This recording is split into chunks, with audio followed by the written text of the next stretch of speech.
Tonight on KGW News, it wasn't an eruption. We're getting emails and phone calls, both from pilots and from the public. So why was ash swirling around Mount St. Helens? And new tonight, why Oregon lawmakers are once again delaying a transportation funding vote. Plus, there's a man in the freeway throwing cones and other signs and trying to stop fire.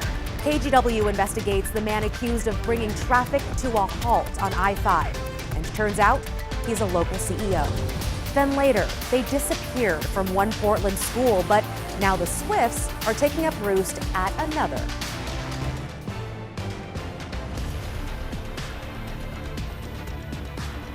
We begin here at 11 with breaking news from the state capitol. Oregon lawmakers are once again postponing a vote on a key transportation funding bill. They were set to return for the special session tomorrow, but now they say they'll take the vote between September 29th and October 1st. Democrats are waiting for State Senator Chris Gorsuch to recover from back surgery complications. His doctors say he needs to remain in the hospital for now. The legislation is meant to prevent hundreds of layoffs and service cuts at ODOT, as well as transit agencies, and it would come with a list of increased taxes and fees for drivers. Thank you for joining us. I'm Christine Pitawanich. Now to a KGW investigation into the CEO of a Portland environmental tech company.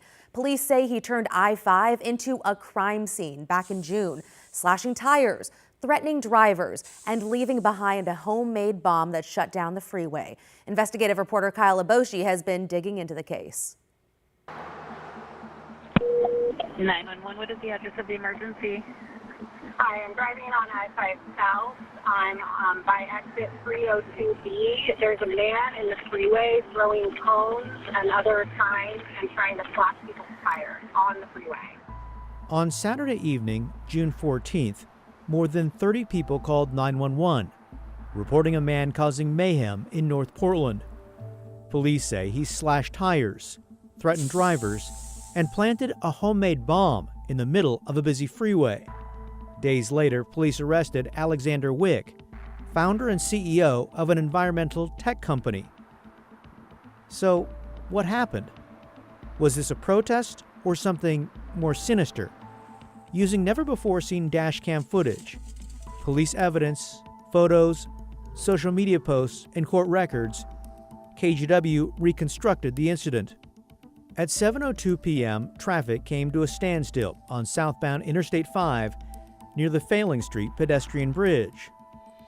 Dashcam video from a radio cab shows a man in the middle of the freeway. Police say he blocked traffic by throwing signs, cones, and homemade spike strips. At one point, the man punctured car tires with a knife and screwdriver. He claimed to have a bomb, according to police. Officers closed the freeway after discovering a 5-gallon plastic bucket on the barrier. An X-ray showed a device inside.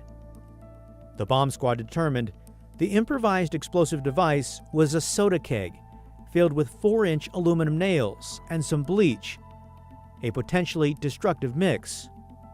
5 days later, "This is the Portland Police Bureau. We have a search warrant." Heavily armed officers and federal agents surrounded a home in northeast Portland. They arrested Alexander Wick. The 38-year-old is facing numerous charges, including serious felonies related to explosives. Investigators say they connected Wick to the improvised explosive device through receipts and store security footage, which shows he bought the 5-gallon bucket at an Ace Hardware store the day before the incident. Inside Wick's home, investigators say they found nails, bleach, and clothing matching the man who blocked traffic. Wick is the founder and CEO of Cascadia Carbon. My name is Alex Wick. I'm a master forester, former wildland firefighter. KGW featured the Portland-based startup in 2022. Cascadia Carbon helps people fight climate change by planting trees and selling carbon credits to cancel out pollution. And so we're Airbnb for offsets. Social media accounts linked to Wick and his company largely promote the business. But in December, this Instagram post explained how easy it would be to block a highway. In his Substack newsletter, Wick described being under FBI surveillance, though there's nothing to confirm that.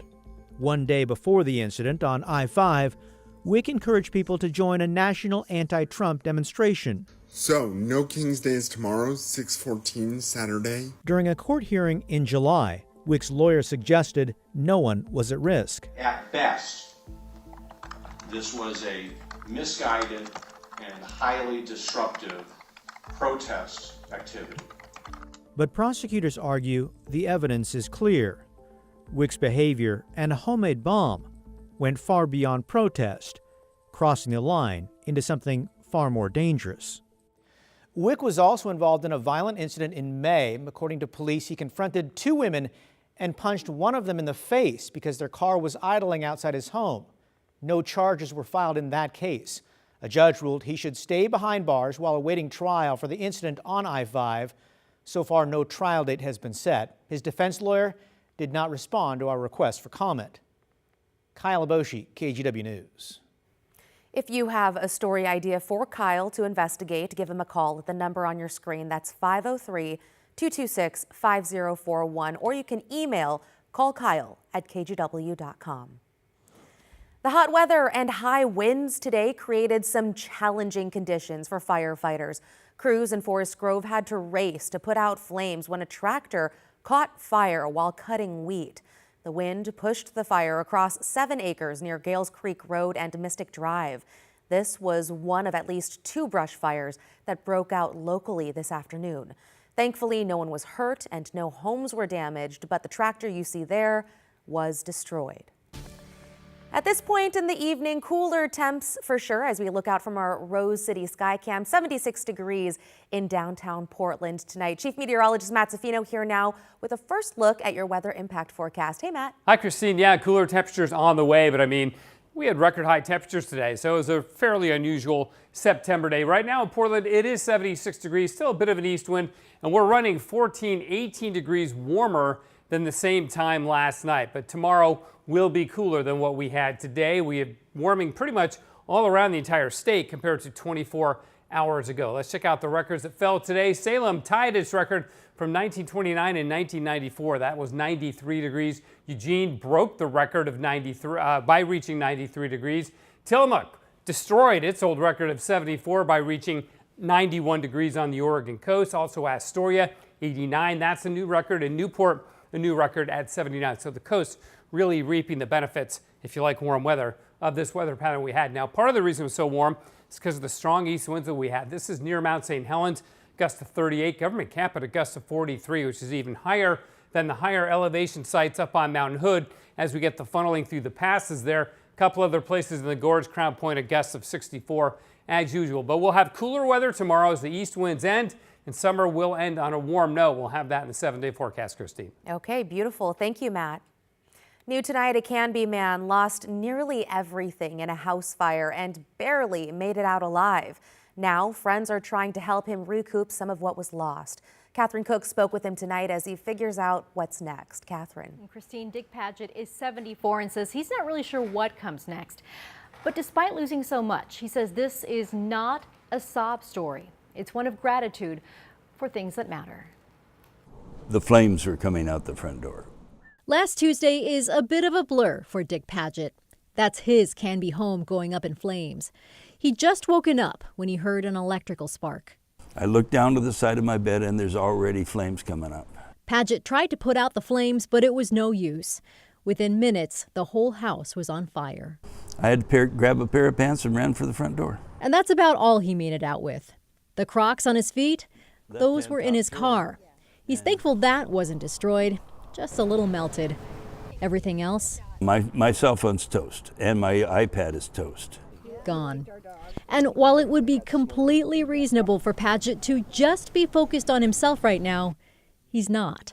It's funny, I take a buddy to all of his doctor's appointments, but he has no way of getting in touch with me. He can't text me and say when his doctor's appointments are right now because I haven't got a phone yet. Paget's been staying at a friend's house while his place is boarded up. Neighbors were glad to know he's okay. Yeah, we've been worried about him, wanting to know how he's doing and stuff and what's happening with his house. Well, right now, I'm just happy to be alive. Paget is retired. He says he won't know what, if anything, insurance will cover for quite a while. Friends started a GoFundMe to get him back on his feet. Paget says he told them not to at first, then realized it's okay to let others help him. I've always been the one to give.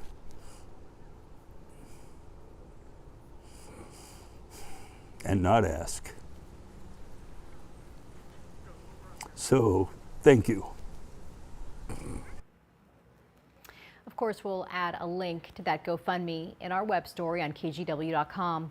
Investigators believe an electric extension cord started the fire. Christine.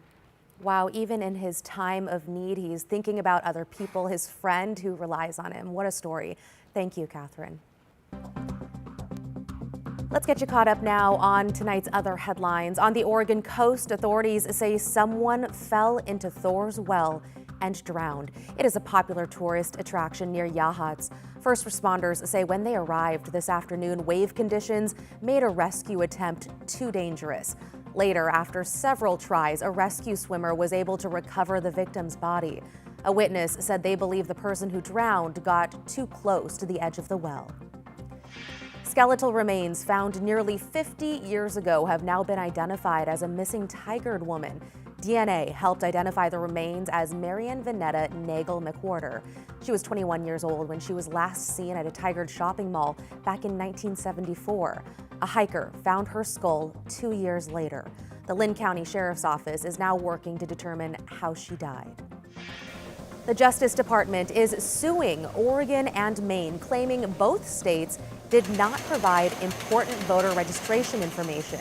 Officials say the states refused to share electronic copies of their voter rolls or explain how they keep those lists up to date. The DOJ says that breaks federal voting laws and could shake voters' confidence in elections. But today, Oregon's Secretary of State claimed the president is using the DOJ to go after political opponents. And Portland families will soon have one less option for specialized pediatric care.